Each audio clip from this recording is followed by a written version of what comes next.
శుభోదయం పిల్లలు.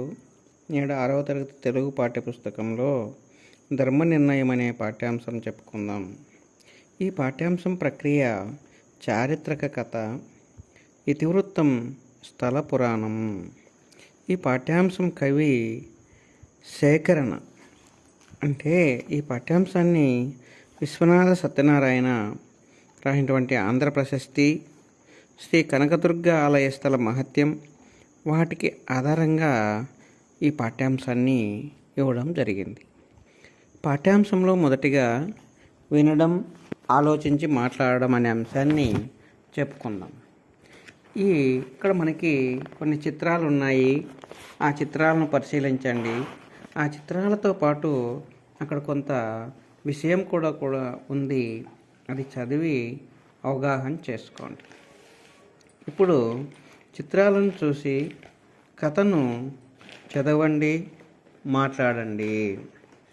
ఇప్పుడు ఆ యొక్క కథను చెప్పుకుందాం. ఒక జింక ఒక పులికి చిక్కింది. అప్పుడు ఆ పులిని జింక ఈ విధంగా ప్రార్థించింది. నేను ఇంటికి వెళ్ళి నా బిడ్డకు పాలు ఇచ్చి వస్తానని వేడుకున్నది. పులికి ఆ జింక పైన దయ కలిగింది. జింకను విడిచిపెట్టింది. జింక బిడ్డకు పాలిచ్చి బిడ్డకు మంచి మాటలు చెప్పి తిరిగి ఇంటి దగ్గర నుంచి ఆ అరణ్య ప్రాంతానికి పులి దగ్గరికి వెళ్ళింది. ఆ పులి జింక వచ్చేది చూసి పులి ఆశ్చర్యపోయింది. చెప్పిన మాట ప్రకారం ఆ అన్న మాటను నిలబెట్టుకున్న జింకను చంపకుండా విడిచిపెట్టాలనుకున్నది పులి. అలానే విడిచిపెట్టింది. జింక యొక్క నిజాయితీయే ఆ జింక ప్రాణాలను కాపాడింది. మాట తప్పకుండా వచ్చినటువంటి జింక క్రూరమైన పులి స్వభావాన్ని కూడా మార్చింది. కాబట్టి సత్యమునకు ఎప్పుడూ కూడా తప్పక విజయం లభిస్తుందని మనము దీని ద్వారా తెలుసుకోవచ్చు. ఈ పాఠం యొక్క ఉద్దేశం, ధర్మం కోసం కన్న కొడుకే మరణశిక్ష విధించినటువంటి మేటి రాజు మాధవవర్మ, ఆయన ధర్మ నిరతిని తెలియచేయడమే ఈ పాఠం యొక్క ఉద్దేశం. ధర్మ నిర్ణయం పాఠ్యాంశాన్ని మనం ఇప్పుడు చెప్పుకుందాం. అది విజయవాడ కోట వీధి. సాయంకాల సమయం. ఆ నగర వీధిలో రాజభటులు కోలాహలంగా తిరుగుతూ ఉన్నారు. రాకుమారుడు విహారానికి వెళుతూ ఉన్నాడు. దారి తొలగండి అంటూ ప్రజలను హెచ్చరిస్తూ ఉన్నాడు. రాకుమారుడు 10,000 సువర్ణ నాణ్యాలను ఇచ్చి మేలుజాతి గుర్రాలను కొన్నాడు. అరేబియా దేశానికి చెందిన ఆ గుర్రాలు వేగంలో గాలితో పోటీ పడతాయి. అది విజయవాడ కోట వీధి అన్నమాట. అక్కడ సాయంకాల సమయంలో ఆ కోట వీధిని నగర వీధుల్లో రాజు యొక్క భటులందరూ కూడా తిరుగుతూ ఉన్నారు. అప్పుడు ఆ రాజు యొక్క కుమారుడు అలా బయటికి విహారానికి వెళ్ళడానికి వస్తూ ఉన్నాడు. దారి తొలగండి అని ఆ యొక్క రాజభటులు చెప్తూ ఉన్నారు. అటు ఇటు తిరుగుతూ ప్రజలకు హెచ్చరిస్తూ ఉన్నారు. ఆ రాజకుమారుడు 10,000 సువర్ణ నాణ్యాలు ఇచ్చి 10,000 బంగారు నాణ్యాలను ఇచ్చి మేలైనటువంటి గుర్రాలను కొన్నాడు. అవి అరేబియా దేశానికి చెందినటువంటి గుర్రాలు. అవి వేగంలో గాలి ఎంత వేగంగా పోతుందో అలా గాలితో పోటీ పడగలిగినటువంటి అంత శక్తి ఉన్నటువంటి గుర్రాలను కొన్నారు రాజకుమారుడు. ఆ అశ్వాలను పూంచిన రథముపై విహారానికి బయలుదేరాడు రాకుమారుడు. పట్టాభిషేకం జరగబోతున్నదన్న ఉత్సాహంతో ఉరకలేస్తున్నాడు. మేఘ గంభీర ధ్వనితో రథం దూసుకు వస్తూ ఉంది. అలా ఆ యొక్క ధ్వనితో, మేఘ గంభీర ధ్వనితో రథము దూసుకు వచ్చింది. ఆ అశ్వాలు, ఆ యొక్క గుర్రాలు పూంచిన రథంపై గుర్రాలను రథానికి కట్టారు. ఇంకా బయలుదేరడానికి సిద్ధంగా ఉన్నాయి.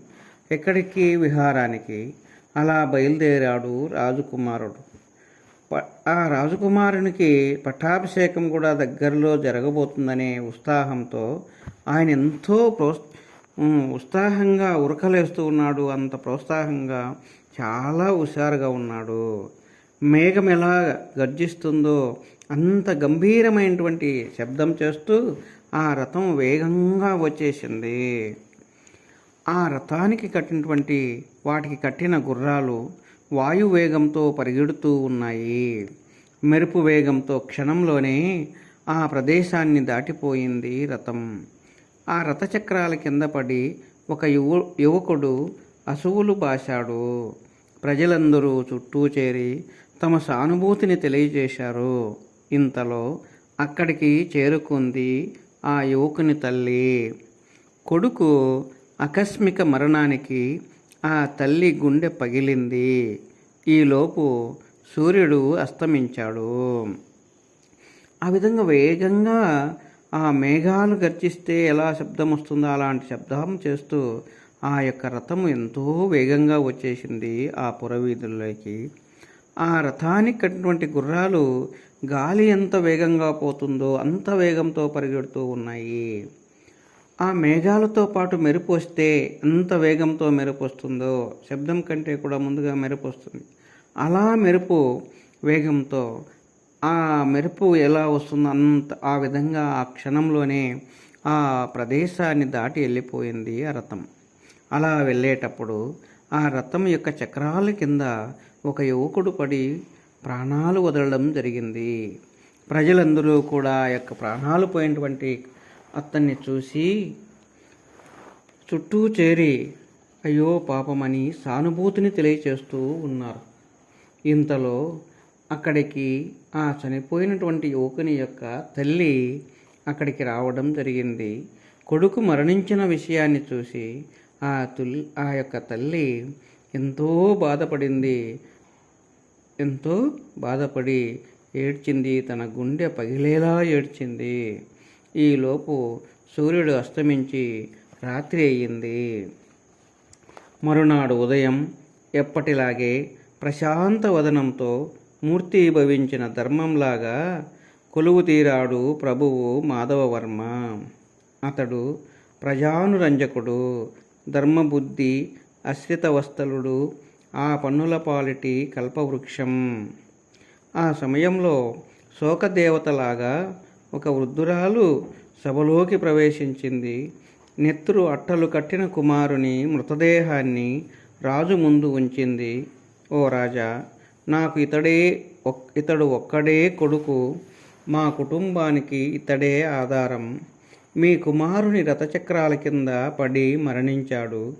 ఏ దిక్కు లేని నాకు మీరే న్యాయం చేయాలి అంటూ సొమ్మసిల్లి పోయింది. ఆమెకు సపర్యలు చేయమని ఆజ్ఞాపించాడు రాజు. న్యాయాధికారులను, ప్రధానమంత్రిని ఉద్దేశించి ధర్మ నిర్ణయం చేయమని ఆనతి ఇచ్చాడు. అలా ఆ రోజు చీకటి పడిపోయింది. రాత్రి అయిపోవడం వల్ల ఆమె ఏమి చేయలేకపోయింది. మరుసటి రోజు ఉదయం ఎప్పటిలాగానే ఈ యొక్క రాజు ప్రశాంతమైనటువంటి మోముతో, ఆ ముఖముతో ఉన్నటువంటి ఆనందంగా ఉన్నటువంటి రాజు ఆ యొక్క మంచి ధర్మాత్ముడు, గొప్ప ధర్మాత్ముడైనటువంటి ఆ మాధవవర్మ గారు కొలువు తీరాడు సభలో. ప్రజలకు అనుకూలంగా ప్రజలు ఏ విధంగా చెప్తాడో అలా ప్రజలకు నచ్చిన విధంగా ప్రజా పరిపాలన చేస్తూ ధర్మాన్ని పాటిస్తూ ధర్మబుద్ధి కలిగినటువంటి వాడు. ఆశించిన వారికి కావలసినవన్నీ కూడా తీర్చేవాడు. ఆపదలో ఉన్నటువంటి వారిని రక్షించేవాడు. అలాంటి వాడు ఈ యొక్క మాధవవర్మ కొలువు తీరి ఉన్నాడు. అలాంటి సమయంలో ఒక శోకదేవతలాగా దుఃఖముతో ఏడుస్తూ వస్తున్నది. ఒక దుఃఖదేవతలాగా వచ్చింది ఒక ముసిరామె ఆ సభలోకి. నెత్తురు కారి అట్టలు కట్టిపోయింది, ఎండిపోయి. అలాంటి కుమారుని మృతదేహాన్ని చనిపోయినటువంటి తన కుమారుణ్ణి తీసుకువచ్చి రాజు యొక్క ముందర ఉంచింది. ఓ రాజా, నాకు ఇతడు ఒక్కడే కొడుకు, మా కుటుంబానికి కూడా ఆధారం నా కుమారుడే. మీ కుమారుని యొక్క రథచక్రాల కింద పడి మరణించాడు. నాకు ఏ దిక్కు లేనటువంటి నాకు మీరే న్యాయం చేయాలి అంటూ చెప్పి అక్కడ స్పృహ కోల్పోయి పడిపోయింది. అప్పుడు రాజు ఆమెకు సపర్యలు చేయమని ఆజ్ఞాపించాడు. ఆ యొక్క మాధవవర్మ రాజు న్యాయాధికారులను, ప్రధానమంత్రిని ఉద్దేశించి ఆ ధర్మ నిర్ణయం ఏదో మీరు తెలియజేయండి అని వారికి ఆజ్ఞ ఇచ్చాడు. న్యాయమూర్తులు సుదీర్ఘంగా విచారించారు. నగర వీధిలో పసివారు ఉంటారు, నిస్సహాయులు ఎందరో ఉంటారు. మదించిన గుర్రాలను కట్టిన రథంపై రాకుమారుడు నగర వీధులలోకి పోకూడదు, ప్రాణాపాయం కలుగుతుంది. యువరాజు ఎక్కిన రథం వేగానికి ఒక ప్రాణం బలి అయింది. మరణశిక్ష తప్ప దీనికి మరో మార్గం లేదు. న్యాయశాసనాలకు రాజకుమారుడని కానీ సామాన్యుడని కానీ భేదం ఉండదు. ఇక్కడ బంధుప్రీతికి చోటు లేదు అని న్యాయమూర్తులు చెప్పారు. తీర్పు వింటున్నంతసేపు మహారాజు ముఖం ప్రశాంతంగానే ఉంది. మధ్యాహ్న సమయం సూచిస్తూ గంట మోగింది. సభ చాలించాడు. సింహాసనం దిగాడు. సింహాసనంపై ఉన్నంతసేపు గంభీరంగా ఉన్నాడు. ఆ విధంగా ఆ న్యాయమూర్తులు సుదీర్ఘంగా విచారించి ఇలా నగరాల్లో వెళ్ళేటప్పుడు చిన్నపిల్లలు ఉంటారు, నిస్సహాయులు ఎంతోమంది ఉంటారు, సహాయం కావాల్సినటువంటి వారు, వృద్ధులు ఉంటారు.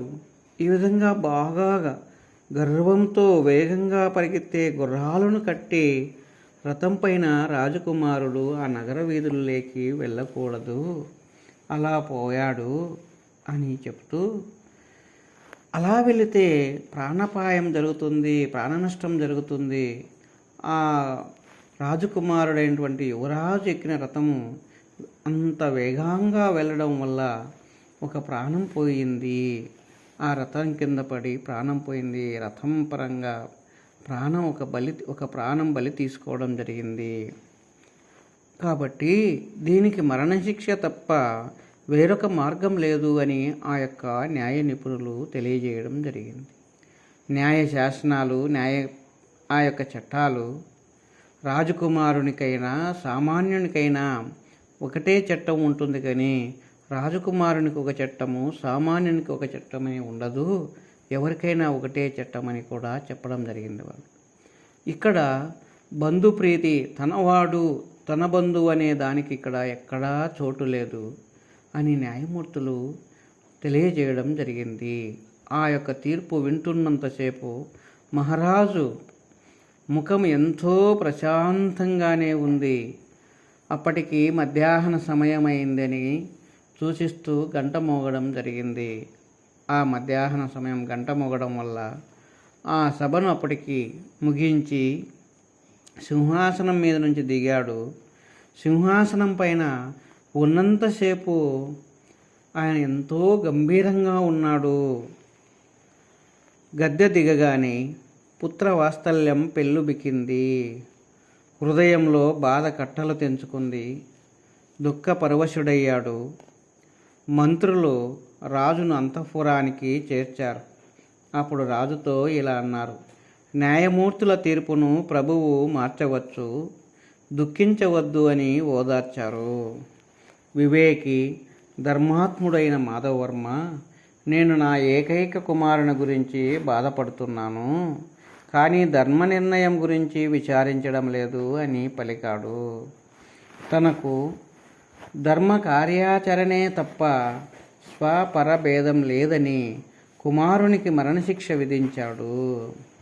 ఆ విధంగా సింహాసనం దిగగానే కుమారుని మీద ఉన్నటువంటి ప్రేమ, అభిమానం, ఆప్యాయతతో అతనికి మనస్సు నుంచి ఎంతో దుఃఖం వచ్చింది. ఆ దుఃఖం ఇంత అంత అని చెప్పలేకుండా రాజు దుఃఖించడం జరిగింది.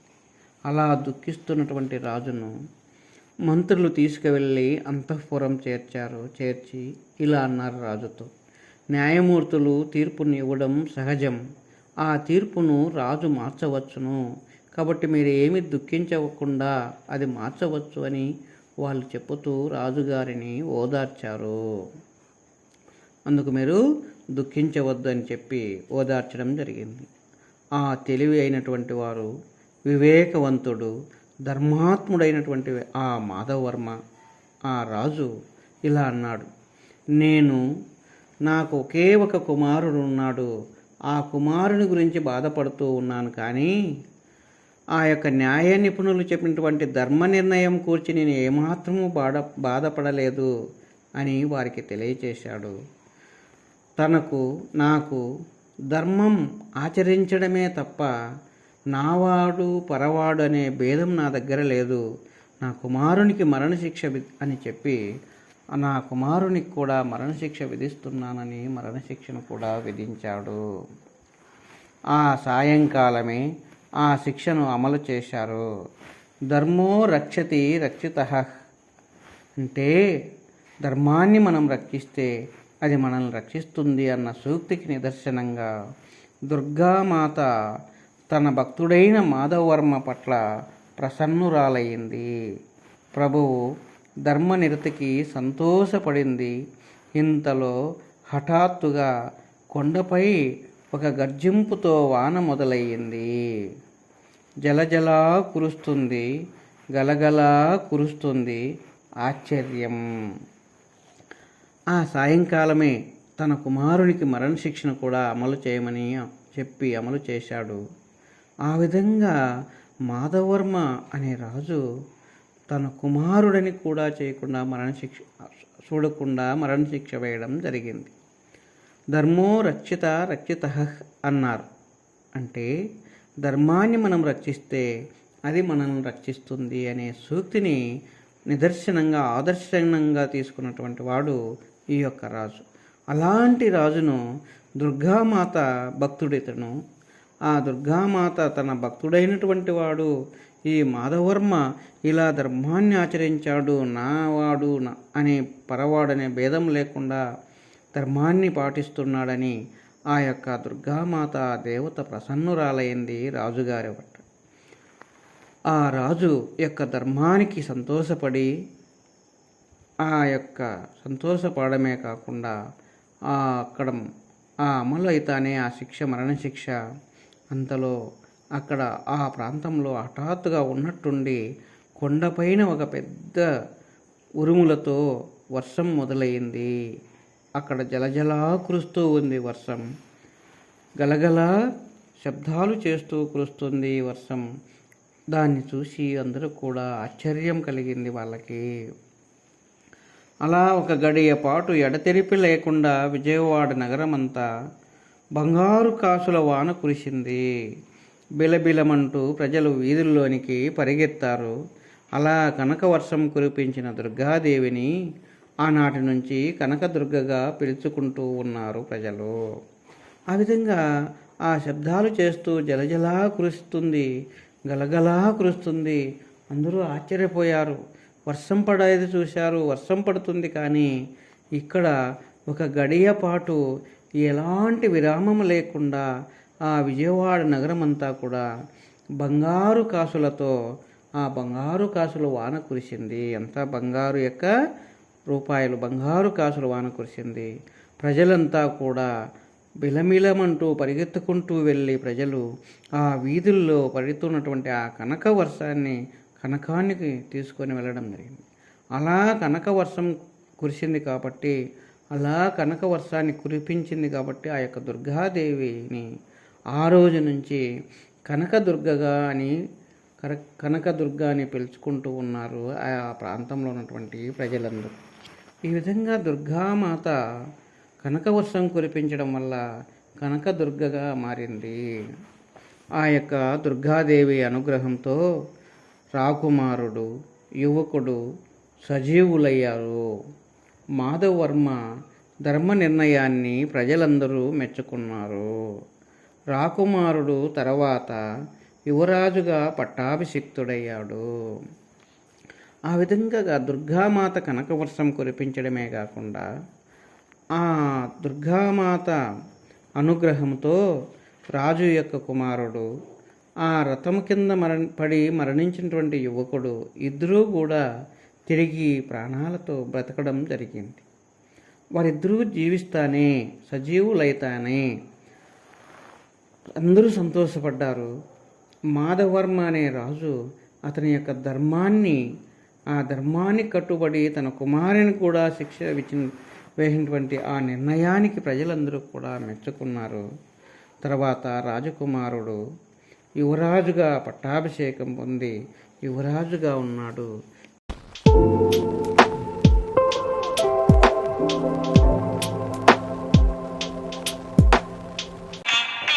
Like, share, comment and subscribe this channel.